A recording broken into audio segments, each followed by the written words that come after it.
Ciao ragazzi, allora spesso noi ci preoccupiamo giustamente di come sfruttare al meglio il nostro altoparlante, che sia un woofer, che sia un midrange, un tweeter o qualsivoglia altra cosa che possa esistere. Giustamente, ma qualcuno si potrebbe chiedere: ma quanti tipi di altoparlanti possono esistere? Uno, due, tre, quanti? Bene, oggi vedremo se effettivamente possono esistere delle caratteristiche, delle peculiarità che possono caratterizzare il nostro altoparlante da creare delle tipologie diverse, delle, diciamo, delle classi a sé stanti, ok? Bene, ma un altoparlante cos'è? Anche dall'inglese, loudspeaker, cioè ciò che suona forte, altoparlante, parla alto, ok? È un dispositivo elettroacustico che ha questa capacità di convertire un segnale elettrico in un suono, ok? In un'onda che si propaga nell'aria, che può essere una musica, che può essere un parlato, che può essere qualsiasi suono che genera l'ambiente stesso, che può essere anche suoni o rumori, un suono registrato o anche diretta che sia, come può essere un microfono amplificato direttamente. Ok? Questo ovviamente deve essere facilmente percepibile in ambienti sia chiusi che aperti anche a una data distanza. Difatti nelle sale da concerto, voglio dire, la pressione sonora che si può trovare nelle prime file è più o meno lo stesso nelle file più lontane, perché giustamente nell'ambiente vengono disposti degli altoparlanti o diffusori acustici atti a equilibrare questa distanza con un appropriato livello. Ok?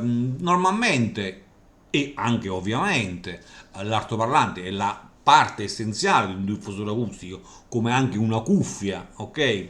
Una cuffia auricolari, hanno bisogno di un contenitore, di un polo che poi è un box, il quale gli permette anche di riprodurre le frequenze più basse, le quali senza sarebbe un pochino più difficile, anzi più delle volte non riescono. Eh, I più diffusi effettivamente, quelli che noi ritroviamo facilmente in commercio, sono i cosiddetti magnetodinamici, niente di che, sono sostanzialmente degli diciamo dispositivi abbastanza semplici, hanno diciamo una parte che contiene o raggruppa o tiene in sé tutti gli altri elementi che è il cosiddetto cestello, ok? Poi ci sarà un magnete dove in questo ci sarà una bobina, alla bobina è legato un cono, il cono avrà delle parti oscillanti, ovvero delle sospensioni, e ci sarà un centratore che centra appunto la bobina nel traferro. Sono queste le parti essenziali. Cosa succede? Come stavamo accennando, quando in questa bobina circola della corrente, data magari da dei cavi ovviamente, si genera un campo magnetico, ok, che si contrappone a quello esistente e ovviamente lo fa oscillare. Fa oscillare la bobina è legata al cono, il cono oscilla, oscilla l'aria e si ha una perturbazione e quindi si ha questo suono che noi riceviamo attraverso il nostro apparato uditivo. Ok? Sembra un oggetto, un dispositivo più o meno recente, ahimè non lo è stato inventato nel lontano 1861 da questo signor Johann Reis. Cercate su internet il telefono di Reis per capire quanto era rudimentale. Difatti fu diciamo, prodotto per la grande massa e anche distribuito nel 1915, quindi dal 1861 fu poi distribuito nel 1915. Ok? Dalla società Magnavox, questo è l'altoparlante in questione. Questa società fondata dai due soci principali, che era Jensen e Friedman, ok? La quale introdussero la bobina mobile, ok? Che ne fece, voglio dire, ne semplificò la costruzione, ecco perché poi fu diffuso maggiormente, ok? ma quello che noi conosciamo come magnetodinamico con bobina mobile, ovvero questo, fu perfezionato nel 1925, quindi 10 anni più tardi, dal signor Rice e Kellogg, ok? Ehm, quindi comunque parliamo di 100 anni fa, non ieri. Bene, effettivamente esistono diverse tipologie di altoparlanti, ne stavamo accennando la prima, la più diffusa, la magnetodinamica, magnetodinamici, che hanno effettivamente un magneto permanente, hanno questa calamite, ok, che genera questo campo permanente, e poi abbiamo visto che c'è la cupola, cioè, pardon, la bobina che scorre attraverso questo campo magnetico che poi si sviluppa quando abbiamo detto. Similmente a questi esistono anche gli elettrodinamici o elettroeccitati, l'unica differenza è che in questi non c'è un magnete, non c'è questo campo permanente dato da questo diciamo calamita, non c'è.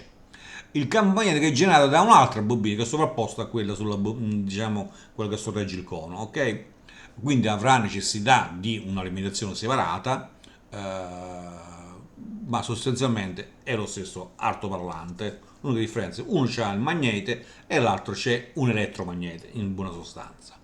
Poi iniziano tutti quelli che fanno uso di pellicola, non più di diciamo cuno, copola e quant'altro, cono, cupola e quant'altro, perdono. Questi hanno sempre un campo permanente, hanno un magnete permanente, ok? In questi è presente anche il fatidico nastro, poi magneto planare e i famosi AMT, ok? Sempre in quelli a pellicola troviamo gli elettrostatici. In questo caso la pellicola non sarà più piccolina per produrre prevalentemente frequenze alte, ma anche frequenze un pochino più basse, quindi maggiore area. Ma poi vedremo che insomma questo avrà bisogno di grosse amplificazioni. E anche i piezoelettrici che non faranno uso né di pellicolo né di altro tipo di superfici radianti, ma fanno uso di cristalli, ok? In prima battuta quarzo, ok? E arriviamo agli ultimi, che poi gli ultimi non sono, ma sono proprio i primi in termini di qualità, non fanno uso né di pellicola né di cristalli né di nulla, assolutamente nulla, non è presente nessun corpo in movimento, ok? Non c'è un corpo oscillante che produce questa variazione di pressione. La pressione viene generata da una forte temperatura che fa variare bruscamente e rapidamente la pressione proprio nell'aria, e questa variazione di pressione produce il nostro suono, ok? Da questo arco voltaico.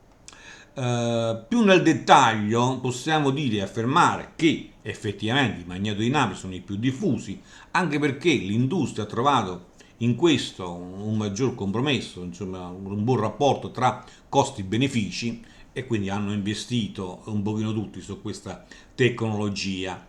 Buona sensibilità, insomma, linearità sufficienti, ovviamente sono presenti delle non realtà, delle distorsioni, ovviamente, questo è poco, ma è sicuro, ma diciamo è una delle tecnologie più mature, ok? Da questo effettivamente possiamo ricavare tutto quello che ci serve, buffer, subwoofer, mid, tweeter, ok? Tracconi e cupole. E questi elettrodinamici o elettroeccitati, come vi stavo accennando, sono molto simili, vedete? Hanno sempre il cestello, hanno il cono, la bobina, solo che non è presente la nostra calamite, ok? Questo diciamo corpo che è atto a generare questo campo magnetico. Il campo magnetico in questo caso è generato da questa altra bobina, quindi avrà necessità di essere alimentata, essendo sempre alimentata perché il campo magnetico deve essere fisso, ci sarà anche del calore, quindi ci saranno delle perdite, ma la sua peculiarità è proprio questa: variando il campo magnetico varierà anche il BL, di conseguenza il Q, di conseguenza la sensibilità, di conseguenza in misura ridotta tutti gli altri parametri. Quindi è un altoparlante a tutti gli effetti molto versatile, anche sensibile, laddove si va a trovare la giusta tensione, voglio dire, laddove è anche ricercato oltretutto, quindi fa parte di una certa nicchia, ha dei suoi estimatori sicuramente, ok? Anche se non è molto diffuso e dicevo, insomma, ha delle peculiarità non solo sempre positive, ok? E arriviamo alla famiglia delle quelli a pellicola, di cui fa parte anche il nastro. Sfatiamo subito questa leggenda. Quelli che normalmente oggi troviamo in commercio, normalmente, non sono a nastro, ok? Sono AMT o tutto al più possono essere magnetoplanari. Vi spiego il perché. Quelli a nastro, cioè, ovvero presente in questo disegno, la superficie radiante era proprio un nastrino, è un nastrino, tipicamente eh, è in alluminio, ok? A volte tutto liscio, a volte un pochino pighettato per diciamo creare una maggiore tensione superficiale. Comunque sia, non è presente un trasformatore in quelle che noi vediamo, quindi non è presente il nastro, che poi può essere anche abbastanza lungo. No. C'è un trasformatore? No, quindi non sono a nastro, semplicemente, ok? Allora, la qualità di riproduzione, apro e chiuso una parentesi, è strettamente legata alla massa mobile, cioè quella massa in movimento, alla membrana che si muove, ok? In questo del nastro, essendo questo sottile, ok? E anche come spessore, è una pellicola sostanzialmente, ma anche come superficie piccola. Quindi la massa mobile, cioè quello che sta in movimento, è molto ridotta, ok?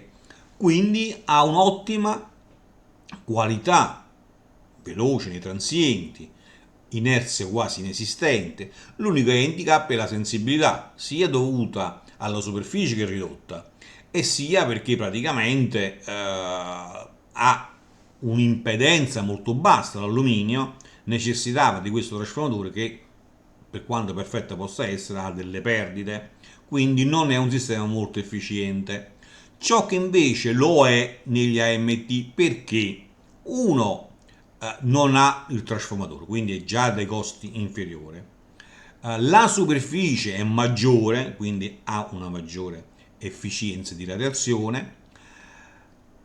Non, la pressione che genera non viene, diciamo, esercitata direttamente dal movimento della superficie come avviene in quello del nastro, ma per certi versi è per compressione, cioè l'aria che è diciamo canalizzata in questi pieghe di questa superficie, di questa pellicola, no? Queste sono tutte pieghe, quindi quando viene messo in oscillazione l'aria subisce una certa pressione, okay? Come se fosse una sorta di Twitter a compressione. Ok? Quindi ha dei vantaggi per quanto riguarda la sensibilità, è molto più alta, sia anche perché non c'è un trasformatore che ne abbassa l'efficienza, ok? Però avendo una superficie più ampia è presente più distorsione, ok? Rispetto al nastro, che è una superficie proprio piccolissima, ok? Una via intermedia tra i due, un compromesso, è proprio il magnetoplanare. Perché?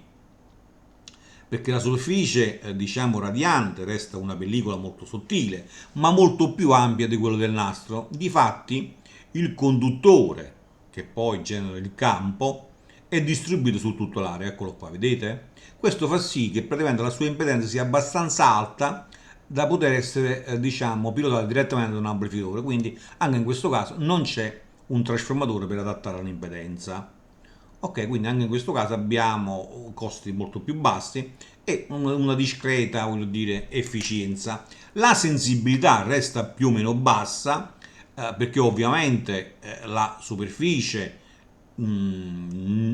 è quella diretta, cioè viene la pressione, pardon, è quella diretta esercitata dal movimento della membrana, non come quella della MT, che ricordo è un'invenzione del 1960 da parte di questo fisico Oscar Hale, tutti quanti conosceranno il suo fatidico Twitter, ok? quindi buona qualità, quindi i pro e i contro di tutte e due. Non presenta un trasformatore come nell'AMD, quindi ne abbassa i costi, ha una buona impedenza ad essere pilotato direttamente, ha una discreta massa in movimento, più del nastro, meno dell'AMD, quindi una buona qualità. Ripeto, quelli attualmente in commercio sono quasi tutti AMD. Perché? Perché c'è stato un investimento maggiore, data la loro capacità di presentare una buona impedenza, un buon carico per l'amplificatore e una buona efficienza. Ok? Tipicamente sono tutti adatti per la riproduzione di alte frequenze, medio-alte o alte frequenze. Mentre per quanto riguarda altoparlanti sempre a membrana, in questo caso elettrostatici, questi riescono a riprodurre anche frequenze più basse, non bassissime. Difatti, a volte vengono insomma aiutati da subwoofer, ok? Anche in questo caso si fa uso di pellicola, appunto, ok?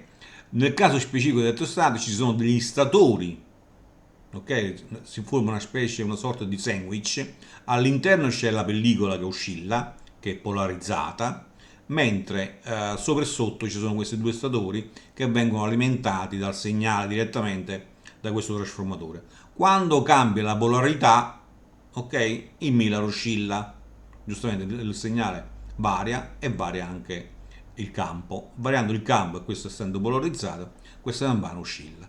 Maggiore area, maggiore facilità a riprodurre frequenze più basse, ma ahimè si tira indietro la sensibilità che resta più o meno bassa. Ok?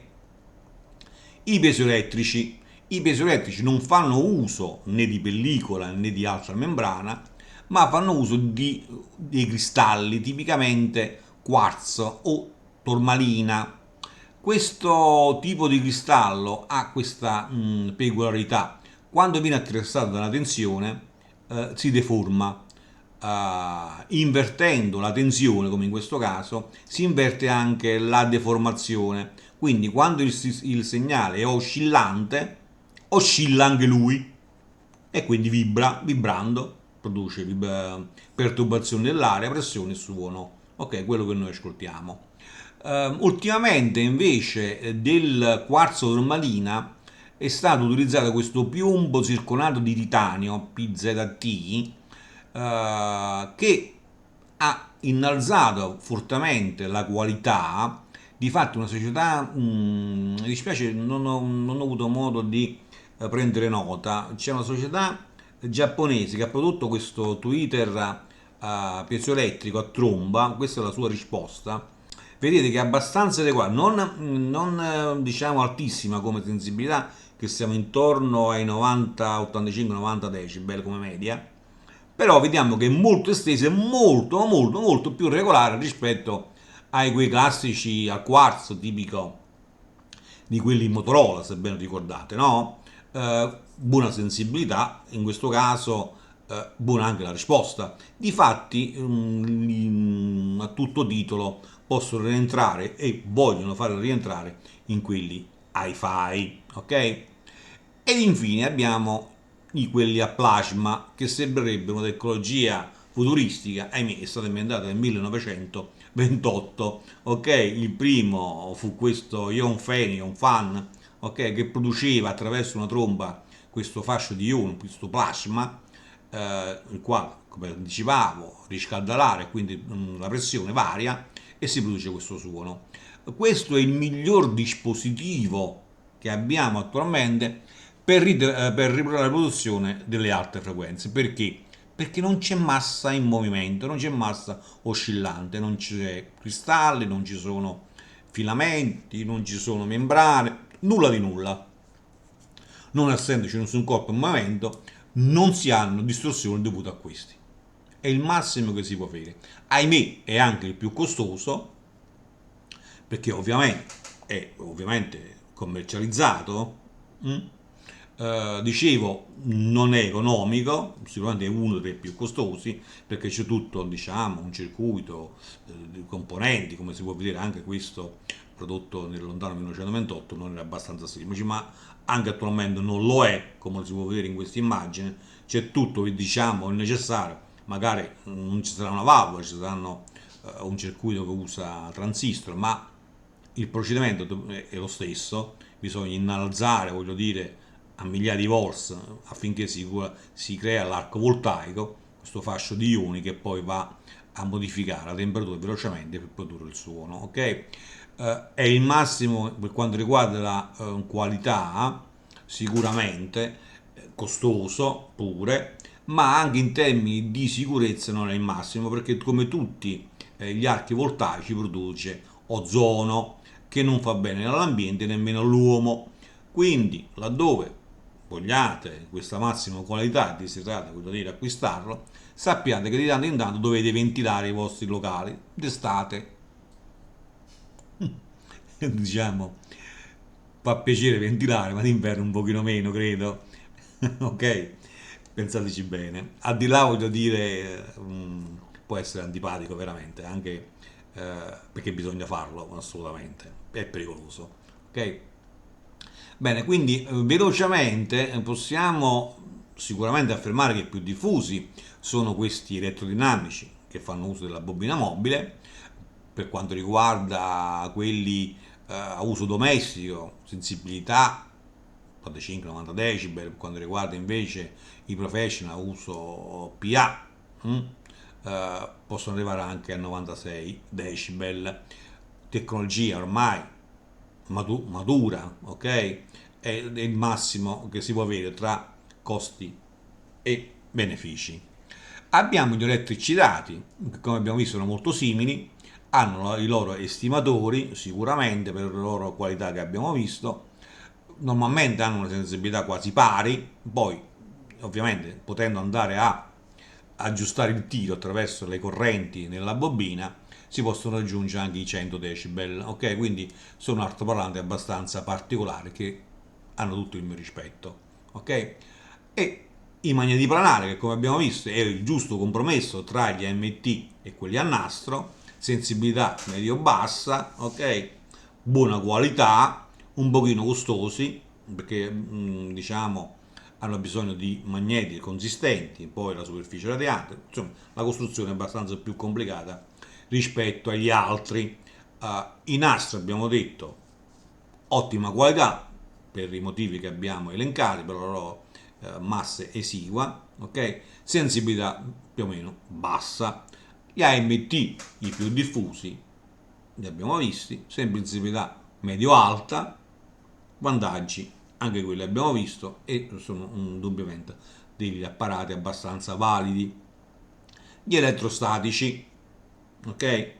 Sensibilità più o meno bassa, estimatori ce ne sono, posso capire, hanno bisogno di amplificazione adeguata vista la loro bassa sensibilità. Ok? I piezoelettrici attualmente è vero che hanno una buona sensibilità, ma la qualità media che possiamo trovare non è granché. Ci stanno investendo, abbiamo visto, ci sono buone possibilità, buoni potenziali affinché fra qualche anno possiamo trovare anche nei piezoelettrici altoparlanti di buona qualità, quindi a uso hi-fi. Ed infine abbiamo questo plasma, ok? Per chi vuole il massimo oggi disponibile, si procuri questo plasma, di tanto in tanto fate una bella areata al vostro locale, sia d'estate che sia d'inverno, a prescindere, voglio dire, effettivamente il massimo che si può avere ultimamente, insomma, qualità elevata, sensibilità più che alta, quindi non si può chiedere di più. Costi? Sì, costa e qualche attenzione durante il suo utilizzo. Ok? Spero di non aver tralasciato nulla di importante, come spero di non aver commesso qualche grosso errore, eventualmente me lo segnalate e correggiamo in qualche modo. E come dicevo, mi fermo qua, se il video vi è piaciuto o è stato di vostro interesse, mettete un mi piace per darmi un atto, come dicevo mi fermo qua, ci sentiamo per la prossima, ciao!